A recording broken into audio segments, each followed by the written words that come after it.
विशेष आमंत्रित अतिथि आ चुके हैं। आप श्रीमान चंदन कुमार चौधरी जी हैं, हमारे जो संगम विहार विधानसभा है उसके आप माननीय विधायक हैं। उनके सम्मान के लिए एक बार मैं प्रोफेसर अंतरा चौधरी को बुलाऊंगा, आप आए उनका सम्मान करें।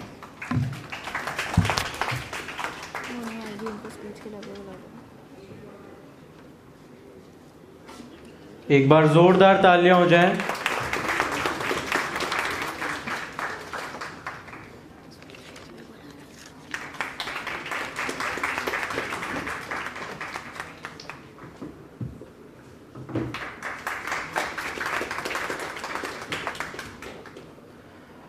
अब मैं अपने अगले वक्ता के रूप में श्री चंदन चौधरी जी को स्टेज पर आमंत्रित करना चाहूँगा। आए और दो शब्द कहें।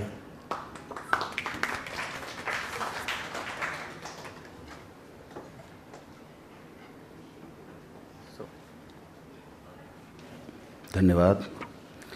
देखो, नेता को बुलाया हो तो दो शब्द में तो पूरा होने वाला है नहीं। चलिए, धन्यवाद। आदरणीय मंचासीन अतिथिगण, आयोजक संस्था देशबंधु कॉलेज एवं संस्कृति संस्थान के समस्त पदाधिकारीगण, शिक्षाविद, समर्पित शिक्षकगण, मेरे प्रिय विद्यार्थी साथियों, साहित्य प्रेमियों, सभी को मेरा प्रणाम, सादर नमस्कार। आज भविष्य के लिए रामचरितमानस विषय पर आयोजित इस संगोष्ठी एवं रामचरितमानस दोहा वाचन प्रतियोगिता में शामिल होकर मुझे आत्मिक प्रसन्नता हो रही है कि हमारे देश में भी संस्कार और संस्कृति बची हुई है, धर्म बचा हुआ है। मैं सबसे पहले आयोजकों को धन्यवाद देता हूं कि उन्होंने एक ऐसे विषय को केंद्र में रखा है जो हमारी जड़ों, संस्कृति और आत्मा से जुड़ा है और आज की युवा पीढ़ी के लिए अत्यंत आवश्यक है, क्योंकि हम लोग फेसबुक, इंटरनेट, सोशल मीडिया के ज़माने में इतने मशगूल हो चुके हैं कि अपने और संस्कार और संस्कृति को भूलते जा रहे हैं। इसके लिए ये रामचरितमानस का एक संगोष्ठी आवश्यक था। केवल रामचरितमानस एक ग्रंथ नहीं है, एक जीवन दर्शन है। गोस्वामी तुलसीदास जी द्वारा रचित रामचरितमानस कोई साधारण काव्य नहीं है, यह एक आदर्श जीवन का महादर्पण है। इसमें धर्म, नीति, नेतृत्व, सेवा, नारी सम्मान, पारिवारिक मर्यादा, मित्रता, करुणा, न्याय, जीवन के सभी पहलुओं का वर्णन इतनी सरलता और मधुरता से किया गया है कि हर वर्ग, हर आयु और हर काल के व्यक्ति को इससे मार्गदर्शन मिलता है। आज के इस तकनीकी प्रतिस्पर्धात्मक युग में जहां जीवन की रफ्तार तेज है, वहीं नैतिकता, धैर्य और मूल्यों की ज़रूरत पहले से कहीं अधिक है। ऐसे में रामचरितमानस युवाओं को आत्मचिंतन, आत्मसंयम, आत्मनिर्माण की एक और प्रेरणा करता है। प्रिय साथियों, आज जीवन के उस मोड़ पर हैं जहां आप जो भी चुनेंगे वही आपका भविष्य तय करेगा। चाहे वो रामचरितमानस से आप कई अमूल्य शिक्षाएं ले सकते हैं जो आज भी अत्यंत प्रासंगिक है। जैसे हम लक्ष्य के प्रति दृढ़ निष्ठा रखते हैं, तो रामचरितमानस में कहा गया है, रघुकुल रीति सदा चली आई, प्राण जाए पर वचन न जाए। राम का चरित्र हमें सिखाता है कि जब एक बार संकल्प कर लो तो फिर कठिनाइयों से घबराना नहीं चाहिए। विद्यार्थी जीवन में भी लक्ष्य को लेकर स्पष्टता और निष्ठा अत्यंत आवश्यक है।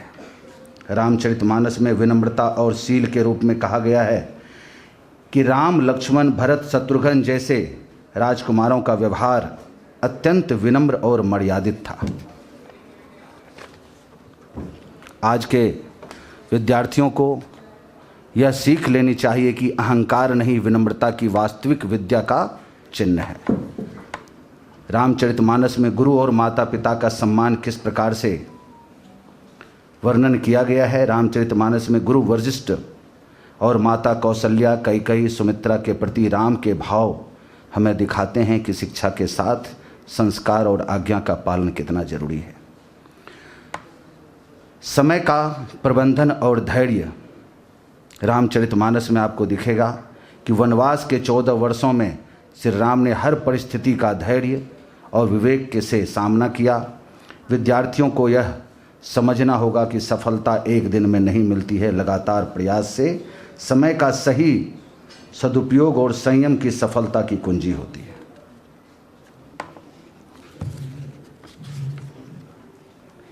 रामचरितमानस में नारी सम्मान और आत्मबल पर वर्णन जो है वो सीता जी का चरित्र साहस, आत्मबल और मर्यादा का प्रतिमान है। आज की छात्राओं के लिए वे एक आदर्श हैं जो भीतर से दृढ़ हैं लेकिन सम्मान और गरिमा के साथ जीना जानती हैं। नेतृत्व और सेवा के रूप में देखें तो राम का राज्य एक आदर्श शासन का प्रतीक है। प्रिय साथियों, यदि आप भविष्य के नेता बनना चाहते हैं तो सबसे पहले सेवा भाव और न्यायप्रियता अपने भीतर विकसित करें। आज की शिक्षा यदि संस्कृति और नैतिकता से कट गई तो वह अधूरी रह जाती है। डिग्रियां तो मिल जाती है लेकिन मानवता और सहिष्णुता, करुणा और विवेक जैसे गुण केवल सांस्कृतिक मूल्यों से आते हैं। रामचरितमानस में यही मूल्य बार बार उभरते हैं। एक शिक्षित नहीं, एक सुसंस्कृत समाज का निर्माण रामचरितमानस में ही सीखने को मिलता है कि कैसे हम एक अच्छे समाज का निर्माण कर सकते हैं, सुसंस्कृत हो सकते हैं। मैं आयोजक देशबंधु कॉलेज और संस्कृति संस्थान को इस अद्भुत पहल के लिए हृदय से बधाई देता हूं। आपने विद्यार्थियों को न केवल प्रतियोगिता में भाग लेने का अवसर दिया है बल्कि उन्हें सांस्कृतिक और आध्यात्मिक बोध से जोड़ने का एक पवित्र कार्य भी किया है। यह आयोजन केवल एक कार्यक्रम नहीं है, यह संवेदना, शिक्षा और संस्कृति को जोड़ने की एक सेतु रचना है।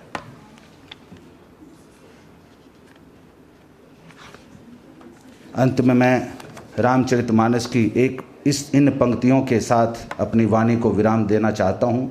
सिया राम मैं सब जग जानी, करहूँ प्रणाम जोड़ी जुग पानी। यदि हम सभी विद्यार्थी, शिक्षक, नेता या नागरिक यदि सबको राममय मानकर एकता, करुणा और सेवा का भाव लेकर के चलें तो यह समाज फिर से राम राज्य बन सकता है। आप सभी विद्यार्थियों से यह कहना चाहता हूं कि ज्ञान प्राप्त करो पर साथ ही अपने अंदर विवेक भी जागृत करो जो सही और गलत के बीच अंतर करना सिखाए। शिक्षा लो पर संस्कारों को मत भूलो। धन्यवाद। जय श्री राम।